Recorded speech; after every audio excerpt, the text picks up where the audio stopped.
여러분, 하나님 앞에 드리는 예배가 있고 우리 몸으로 삶의 현장에서 드리는 예배가 있는데, 찬양은 하나님께 드리는 제사라면 이 나눔의 제사는 사람들에게 베푸는 제사인데 하나님이 이것을 기뻐한다는 겁니다.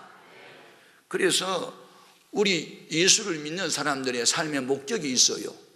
내가 원하는 한 가지 주님의 기쁨이 되는 것. 할렐루야. 주님이 기뻐하면 기쁨은 다시 메아리쳐 돌아옵니다.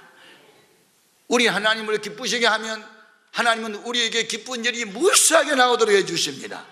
그러면 이 나눔의 제사를 기뻐하셨는데 어떤 나눔이 있을까? 세 가지 나눔의 제사가 있어요.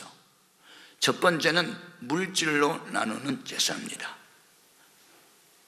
재물로, 돈으로, 물질로 다른 사람의 필요를 채워주는 제사를 하나님이 기뻐하세요. 엘리사 시대에 수넴이라는 마을에 한 귀부인이 있는데 여호와를 경외하는 여자고 주의 종을 예수님처럼 대접하는 여인이 있어요. 그 여인이 엘리사 목사님을 가만히 살펴보니 늘 피곤해 지쳐 있어요. 쉴 수 있는 집이 없어요. 성경을 연구할 방도 없어요. 그걸 알아차리고 자기 남편에게 이야기해요. 여보, 그 엘리사 목사님 우리 방 한 칸 마련해 가지고 책상도 갖다 놓고 촛대도 갖다 놓고 기도도 하고 성경도 연구하고 피곤할 때는 쉴 수 있는 방을 하나 마련해 드리도록 합시다.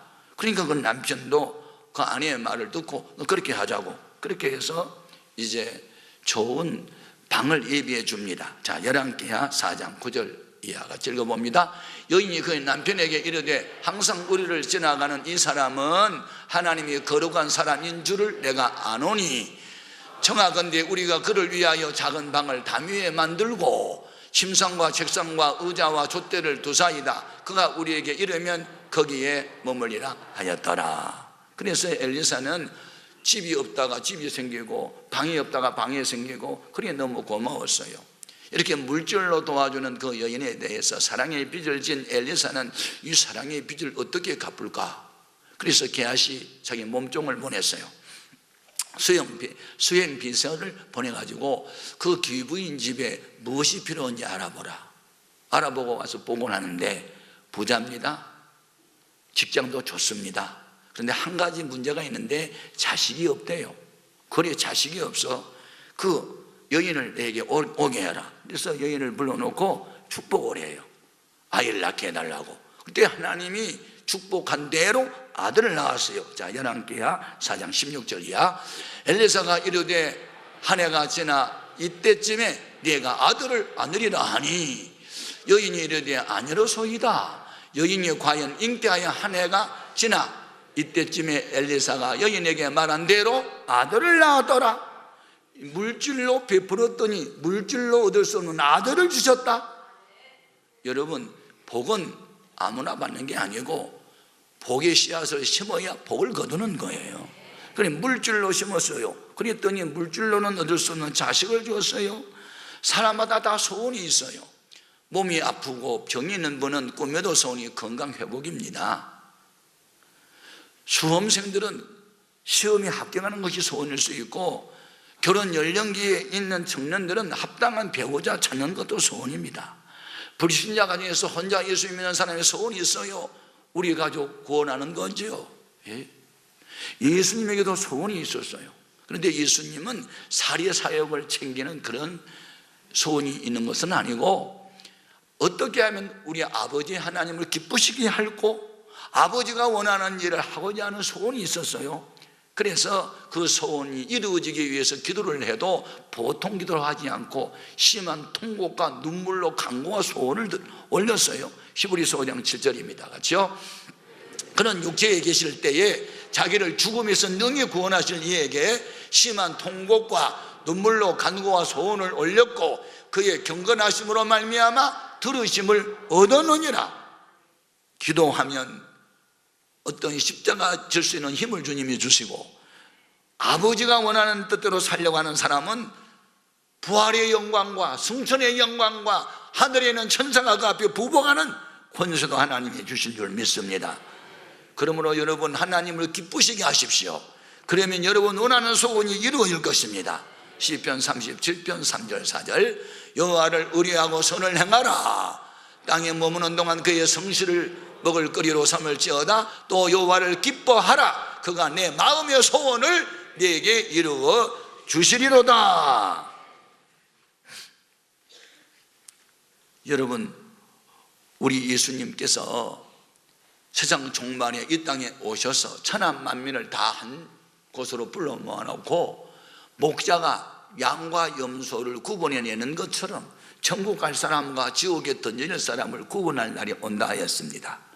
오른편에 서게 한 사람은 양 같은 사람, 천국 갈 사람, 왼편에 불러 모은 사람들은 염소라고 말하고 지옥에 갈 사람을 다 이렇게 구분할 날이 온다고 했습니다.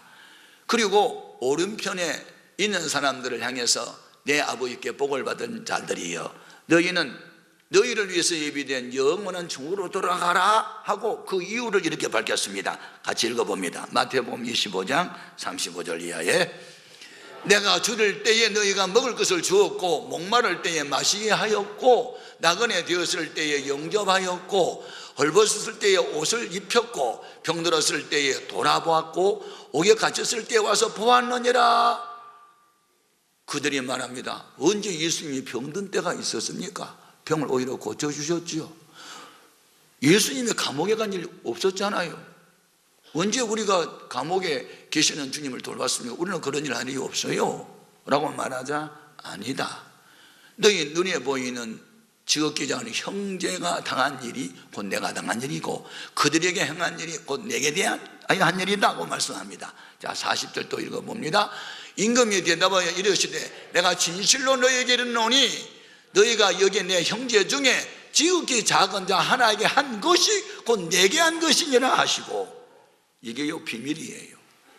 앞으로 사람을 대할 때 사람을 하찮는 존재로 무시하면 안 돼요. 이 사람이 예수님이라고 생각하면 사람 무시해요? 모든 사람을 예수님이라고 생각하고 대하면 하나님이 그들을 영생 천국에 갈 사람으로 딱 구분하는 거예요. 어떤 사람도 무시당하고 살만한 사람은 없어요. 다 존귀한 존재들이에요. 다 그들 속에 하나님 형상이 있는 거예요. 지극히 작은 형제 자매에게 필요한 것을 너희가 주었다. 헐벗었을 때 옷을 주었고 굶고 있을 때 먹을 것을 주었다. 그것이 바로 내게 행한 것이다 라고 말씀하고, 너희는 이 땅에서 복을 받을 뿐만 아니라 영생천국은 너희 것이라고 이야기합니다.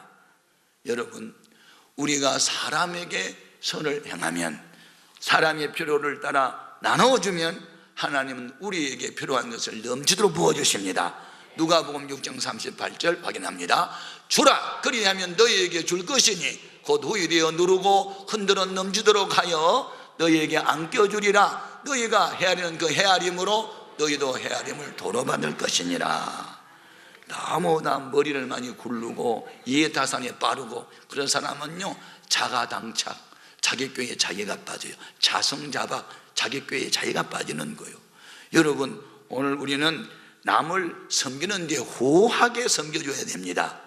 사람이 어렸을 때에는요, 받아서 기뻐요. 뭐든지 받아서 기뻐요. 그런데 어른이 되면요, 받아서 기뻐한 게 아니고 줌으로 기뻐하는 거예요. 이 줌으로 기뻐하는 것은 받음으로 기뻐하는 것보다 더 큰 거예요. 옆에 사람을 바라보고 서로 인사해요. 나는 앞으로 당신을 예수님처럼 모시겠습니다. 할렐루야. 내 아내나 내 남편이나 내 자식이나 내 부모님을 예수님이라고 생각하면 함부로 대해요? 절대로 예수님은 함부로 되지 않아요. 예수님은 왕인데 왕으로 함부로 대한다? 그거 죽음이에요. 오늘 우리는 모든 사람을 존귀하게 여겨야 돼요. 그래야 자기도 존경을 받는 거예요. 남을 없인 여기면 자기도 멸시를 당하게 돼 있어요. 하나님은 심는 대로 거두게 하세요. 여러분, 돈 벌어 어디 써요? 남 섬기는 데 쓰세요. 그것이 하나님이 기뻐하는 제사래요. 나누어주기를 좋아해야 돼요. 뭐든지 보리떡 하나라도 나누어주는 것을 기뻐하는 거예요. 두 번째 하나님이 기뻐하는 제사가 어떤 제사냐? 나눔의 제사 가운데 우리 몸에 있는 것으로 나누는 제사예요. 우리 몸. 돈은 없어도 몸은 있잖아요.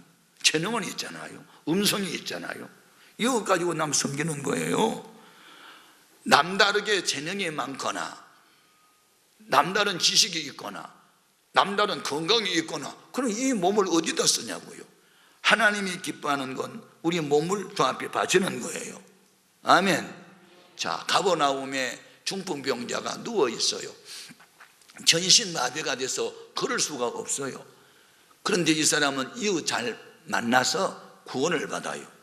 동네 사람 4사람 남자가 나서서 걷지 못한 이 환자를 침상에 누이고 4사람이 들고 예수님 계신 곳에 왔어요.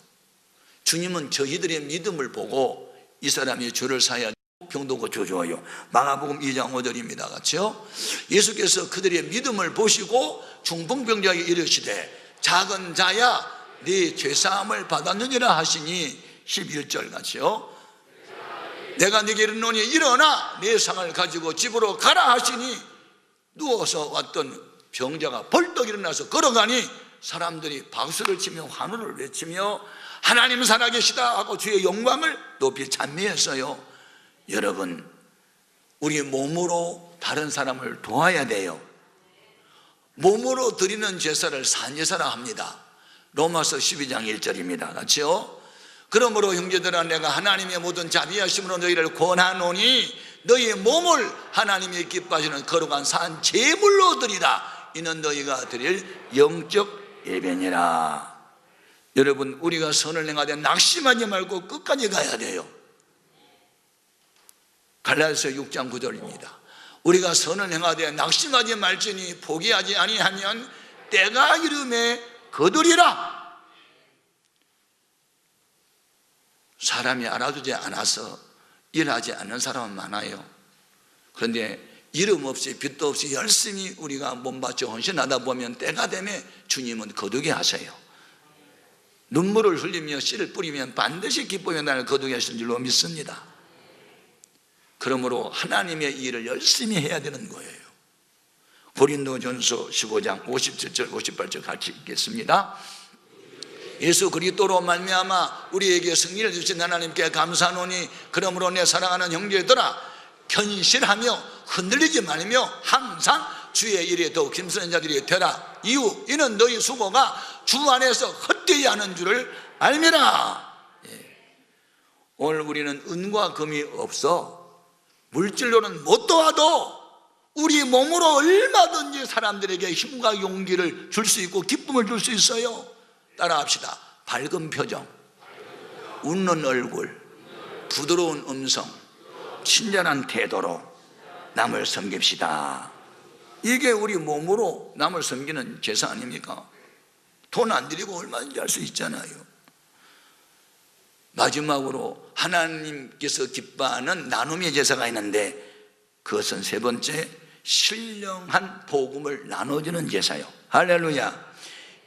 여러분, 물질로 남을 도와주고 몸으로 도와주는 것은 믿음 없어도 할 수 있어요. 불신자도 다 할 수 있어요. 그런데 요 세 번째, 복음을 전하는 일, 영혼을 구원하는 이 전도 행위는요, 믿음이 있어야 하는 거예요. 구원을 받아야 하는 거예요. 성령 받은 사람만 할 수 있어요. 이것은 인간의 운명을 바꾸는 기적이 나타나는 겁니다. 이 복음의 능력은 죽을 사람을 살려요. 무가치한 사람을 존귀한 사람으로 만들어놔요. 가장 비천한 인생을 가장 존귀한 사람이 되게 하는 거예요.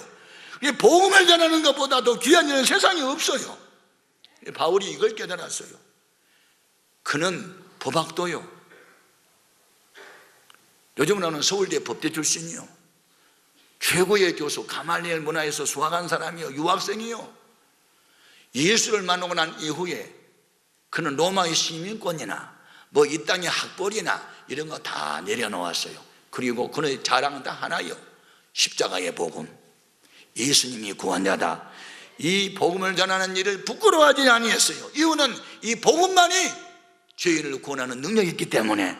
로마서 1장 16절 그의 고백을 들어봅니다. 내가 복음을 부끄러워하지 아니하노니 이 복음은 모든 믿는 자에게 구원을 주신 하나님의 능력이 되매라. 먼저는 유대인에게요 그리고 헬라인에게로다. 유대인은 누구예요? 표적을 구하는 자. 헬라인은 누구예요? 지혜를 구하는 자. 그러나 바울이 구하는 것은 능력도 지혜도 아니고 영혼을 구원하는 복음의 능력이었어요. 교회에서 다른 거 자랑하면 안 돼요. 이 세상에서 우리가 자랑하는 것은 예수님의 십자가 피밖에는 없어요. 저는 생각해 봅니다. 만일 내가 예수님 믿지 않았더라면 나는 어떤 사람이 됐을까 생각만 해도 끔찍합니다. 벌써 자살한 사람이 저는. 예수님이 계셨기에 이 받은 은혜가 너무 귀한 거예요. 이것을 가리켜 뭐라고 그래요? 질그릇 속에 보배를 가졌다. 우리 인간은요 질그릇입니다. 질그릇 별로 값이 안 나가요. 그런데 값이 얼마 안 나가는 질그릇 속에 다이아몬드나 금은 폐물을 집어넣으면 그것은 그냥 질그릇이 아니고 보물 단지가 되는 겁니다. 똑같은 그릇이라도 쓰레기가 가득하면 쓰레기통이고 보물을 담아놓으면 보물 단지입니다. 여러분 속에는 무엇이 가득합니까? 예수로 충만하고 믿음으로 충만하고 주님의 심장으로 가득 차는 이 보배를 갖게 되면 어떤 일이 벌어질까요? 어떤 역경과 환난과 고난도 이겨내는 능력이 있습니다.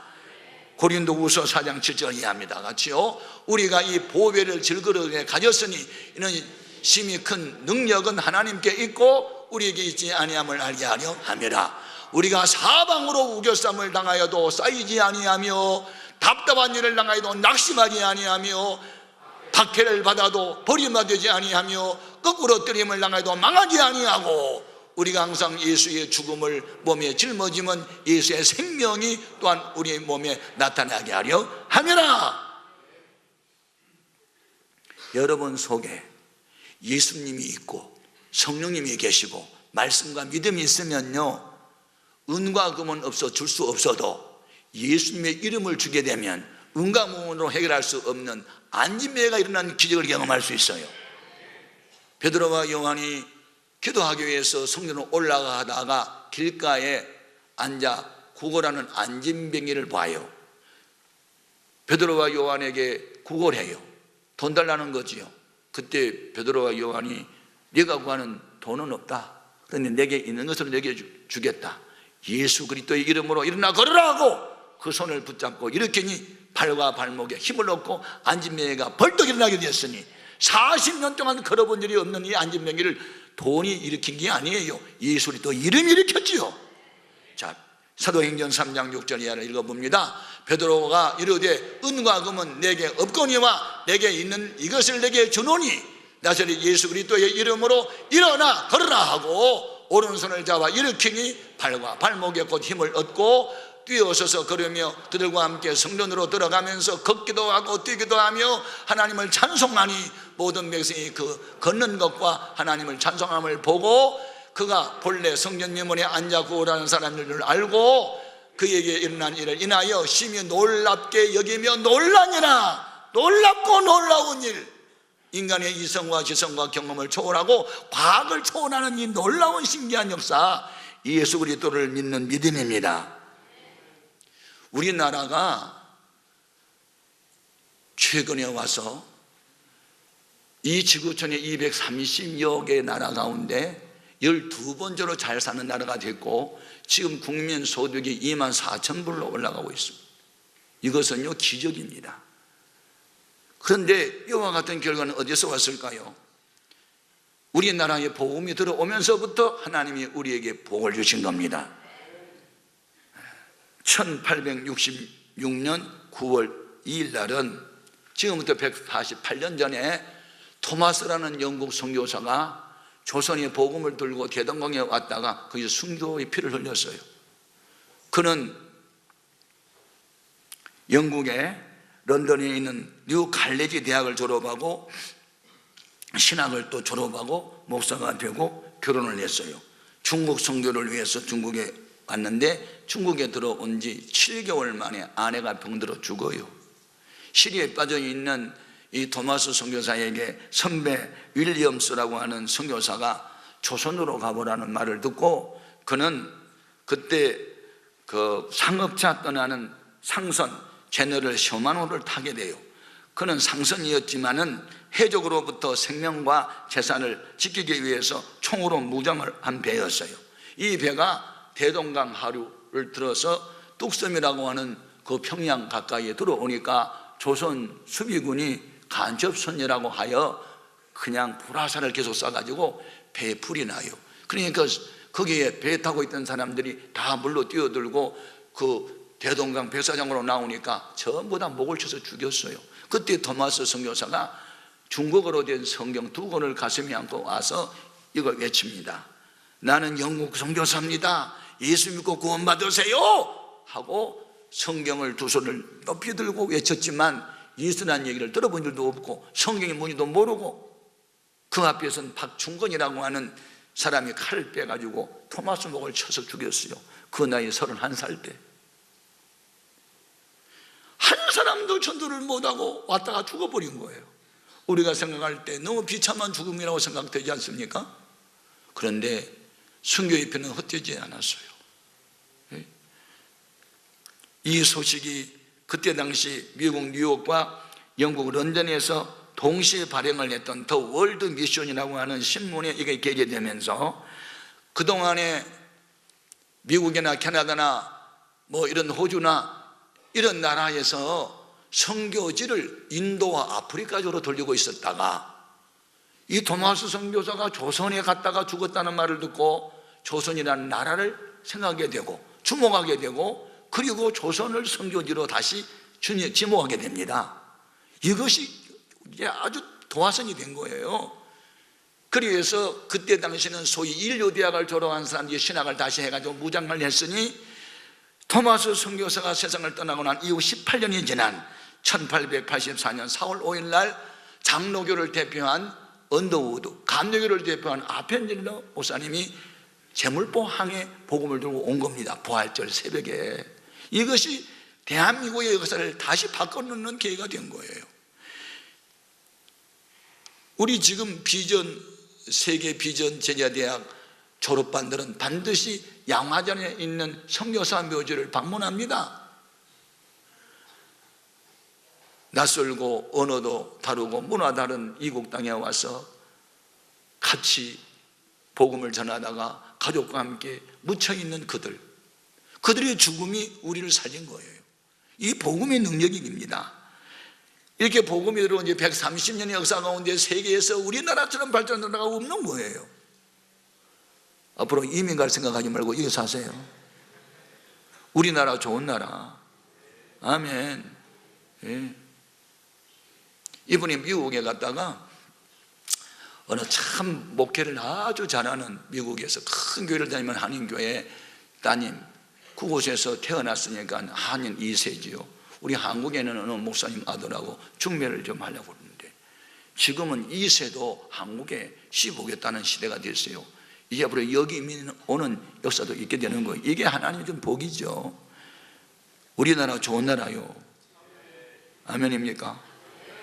큰 소리로 외칩니다. 우리나라 좋은 나라입니다. 시작. 우리나라 좋은 나라입니다. 하나님이 보호하사 우리나라 만세. 아멘. 이렇게 좋은 나라에 사는데 뭐 다른 나라 사모할 필요 없어요. 그런데 우리나라보다 더 좋은 나라가 있어요. 천국이 더 좋은 나라입니다. 여러분, 하나님의 미랄이 땅에 떨어져 죽어야만 열매를 맺는 거지 죽지 않으면 하나님 그대로 있는 거예요. 자, 요한복음 12장 24절입니다 내가 진실로 너희에게 이르노니 하나님의 미랄이 땅에 떨어져 죽지 아니하면 하나님 그대로 있고 죽으면 많은 열매를 맺느니라. 불신자 가정에서 홀로 예수를 믿어도 죽어가는 미랄 되면 그 가족을 구원해냅니다. 한 도회지를 복음화시킬 수 있습니다. 한 민족의 운명을 바꿔놓을 수 있는 거예요. 이게 복음의 능력입니다. 우리가 다른 사람에게 줄 수 있는 가장 고귀한 것, 은보다 금보다 더 귀한 것, 그것은 복음을 전해주는 것입니다. 주 예수님이 내 주 안에 내 주인 되시고 나의 왕이 되시면요 모든 것이 변합니다. 빛이 오면 어두움이 물러갑니다. 빛 대신 예수님이 우리 안에 들어오면 모든 것이 변합니다. 의식, 은행, 삶이, 가치, 삶의 목적이 다 변합니다. 내 생각이 가득 차면, 이만하면 됐다는 자만심이 있으면 주님은 들어갈 곳을 찾지 못하고 문 밖에 서 계십니다. 사모하십시오. 예수님은 인격자입니다. 환영해야 옵니다. 주님 없이는 못 산다고 매달려야 가까이 하십니다. 주님만이 나의 삶의 의미요 가치요 목적입니다. 주님만이 나의 모든 것이 되십니다라고 고백을 하고 사모하고 외쳐야 주님이 우리 곁에 오시는 거예요. 그 예수님을 모시는 자는 나눔의 제사를 통해서 주님을 기쁘시게 하는 것이니, 물질을 나누고 내 몸에 있는 모든 것을 나눠주고 신령한 복음을 나눠주는 이 나눔의 제사를 통해서 하나님을 기쁘시게 하는 역사가 있기를 주님의 이름으로 축복합니다. 기도하겠습니다.